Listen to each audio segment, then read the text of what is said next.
Welcome to my kitchen, welcome to my channel. So today I'll be showing you how to make red velvet cake. You can make red velvet cake for Christmas for your friends and family. You can sell it. So I'll be giving you a detailed recipe on how to make it, so stay tuned as we go on this journey together. Don't mind the settings, don't mind what I look like. I just want you to focus on what you're about to learn today. So stay tuned as we go on this journey together. Before we start, I'm going to put on my kettle to boil some hot water because we'll be needing some hot water and I don't want that to delay anything. So for this recipe is a 250-gram recipe. 250-gram recipe. So I'm using my scale. You have to use your scale. You need the kitchen scale. It's very important. As a baker, you need it. So for this recipe, I'll be using plain flour. We have different types of flour, or even plain flour. There are different types. There are plain flour that is meant for cakes. There are plain flour that is meant for pie. So you need to know the one you are buying. So before we do anything, I'll measure my flour. So I need 250 grams.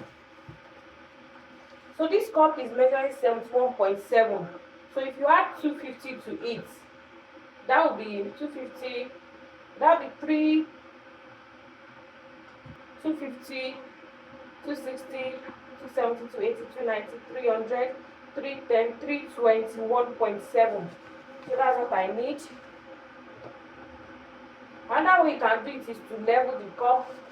250 grams is approximately 2 cups.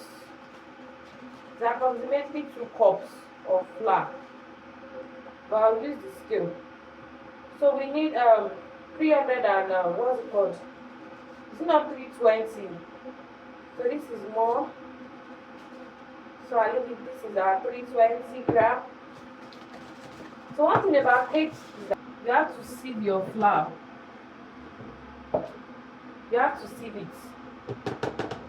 So this is my flour. I'm going to sieve it. I want to sieve it. It's very important for you to sieve your flour for at least 2 to 3 times. Because it's a oil-based cake and because of the moisture, it needs preservative. So I'll be adding all the dry ingredients. You can skip the preservative if you don't want to put it, but make sure you store it properly.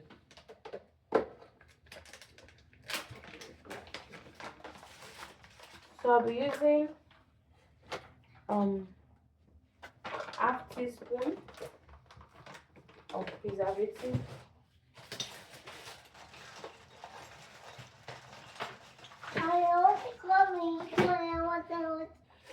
So I'm adding my preservative to it.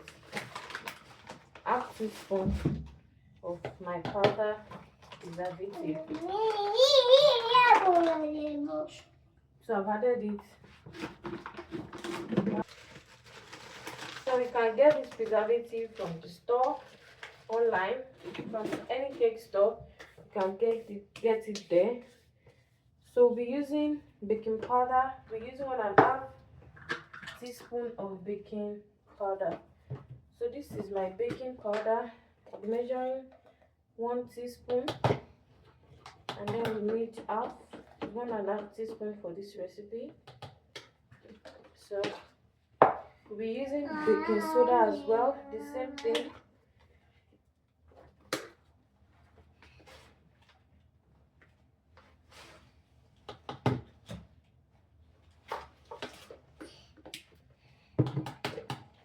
So I've added my dry ingredients, and we need cocoa powder as well. We need 1.5 teaspoon of cocoa powder. So this is my cocoa powder. I'm almost running out of cocoa powder. So I'm using 1 teaspoon salt. That's my 1 teaspoon salt. Then this is my red velvet color. For any oil-based recipe or water, you need to use powder. If you use the gel, it won't come out well. Can you see? So I need 1 teaspoon. It's very sharp and catchy. This red velvet is very... So mix it. This recipe calls for 3 eggs, but because I want it to be very fluffy, I'll be using 4 eggs instead of 3. So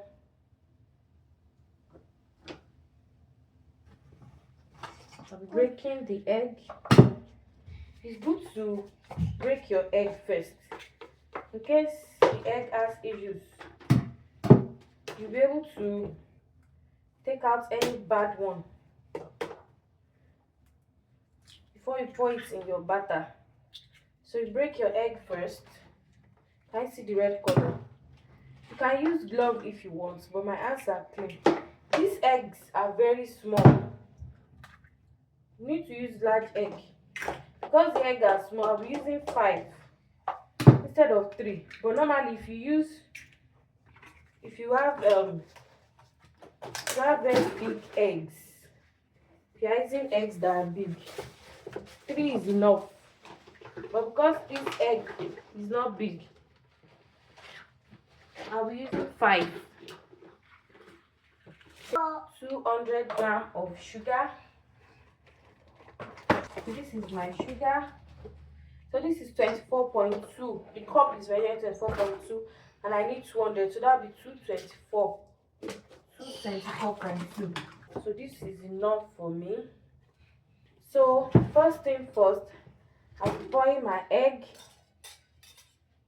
You pour your egg into your mixing bowl. Then you go in with your sugar. I'm using half cup of vegetable oil. Oil and sugar goes well together. I did not even check it. I thought it's sunflower oil. It has the same brand and everything. When I fried with this oil the day before yesterday, it was smelling somehow. So make sure you use good oil, sunflower oil. I don't even check it. It's now that I'm just seeing it. So you mix that very well. Can you see? You mix it. Then you add your milk.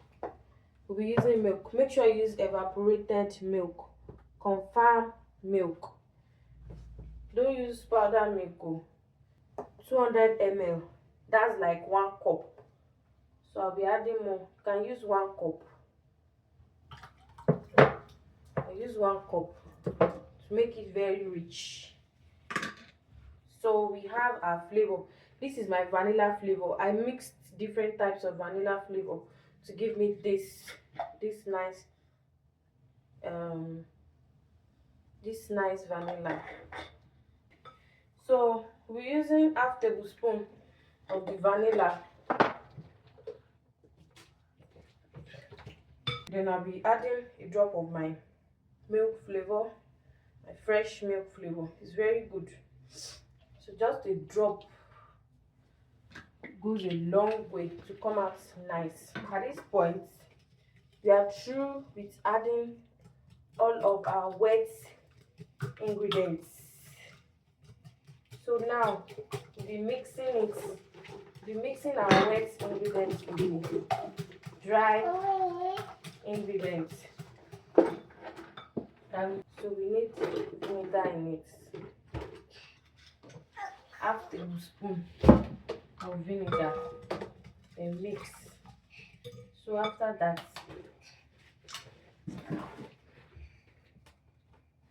be mixing, combining our wet and dry ingredients. So once you start adding your dry ingredients, you don't over mix. You mix gently. just mix to fold in. Can you see the red color coming out? Red color is coming out. It's oil-based cake, so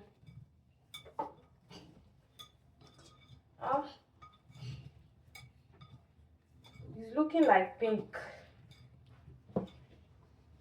It's looking like pink, like strawberry cake. So you can add more. You can add more red color.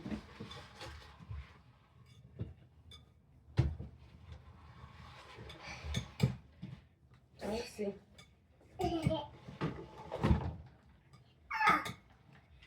The color is not enough. You can add to it. Smelling really nice.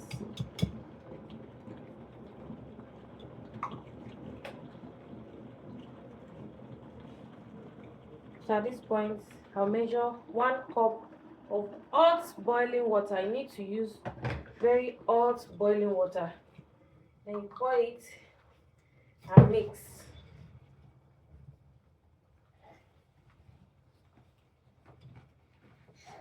It's oil-based cake. For the oil, you can add more oil if you want. For this recipe, it is good enough.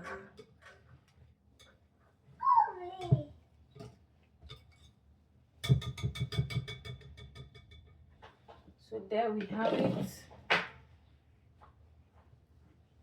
So you just scrape it.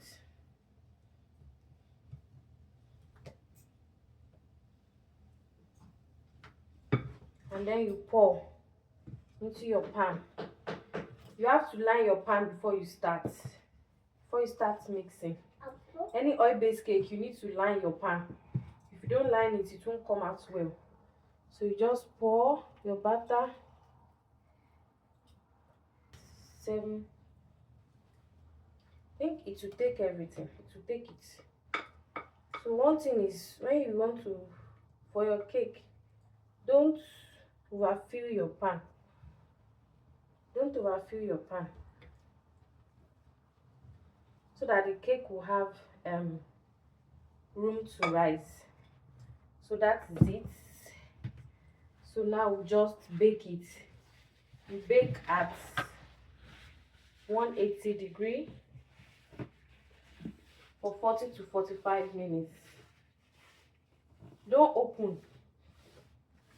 If you want to check if your cake is ready, you leave it till when it's like 30 minutes along the line. Then you can open it and check it. So now I'll be putting it in the oven.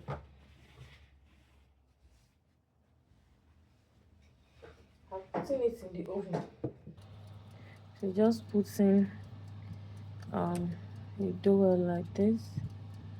So see if it comes out clean. Can you see? It came out clean. Can you see it is clean? If you put it inside it like this and it comes out moist, there's cake on it, that means it's not yet done. But can you see? So I'm putting it inside, it's done. So our cake is ready. Can you see? Can you see how it came off easily? Wow. Can you see that?